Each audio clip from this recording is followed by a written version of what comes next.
Ұлағат мөлтек ауданы аты затына сай ұлағатта мекен болуы тиіс. Бүгінде 1316 шаңырақ қоныс теуіп отырған шағын ауданда газ құбырлары ескіріп тозығы жеткен. Тұрғындардың айтуынша соңғы уақыттарда тіпті иістеніп, балалардың өміріне қауіп төне бастаған. Иә, газда шығып тұрар еді, шағырар едік, оны жөндеп, неғып тұрған. Қазір енді жаңартып жатыр ғой. Мөлтек аудандағы газда модернизациялау жұмыстары өткен жылдың соңында басталған еді. Қазіргі таңда жер қазу жұмыстары аяқталыпты. Енді асфальтты қалпына келтіру, шырпы, абоненті есептегіш құрал мен реттеуіш құрылғыларды қойып жатыр. 30 адам жұмылып отырған жұмыс қыркүйек айында аяқталады екен.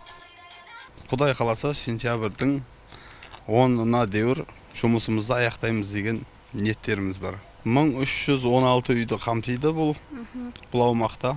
Ұлағат мөлтек ауданында бізде және 30 жұмысшы қазір жұмыс үстінде. Модернизацияның басты мақсаты үздіксіз газ жеткізуді қамтамасыз ету, газ ысырабын азайту, жүйенің өткізу мүмкіндігін арттыру. Оның ішінде оңтүстік Қазақстан облысын газбен жабдықтаудың техникалық базасын жақсартуға басымдық берілген. Бұл өз кезегінде жаңа газ инфрақұрылымын жасап қана қоймай, тұтынушылар мен жеткізушілер арасында сенімді байланыс орнатуға, қалыптастыруға мүмкіндік береді. Жалпы Шымкентте газ құбырларын жаңғырту шаралары 2009 жылы басталған. Лаура Сарман, Нұркен Жалбиев, Нар Ньюс.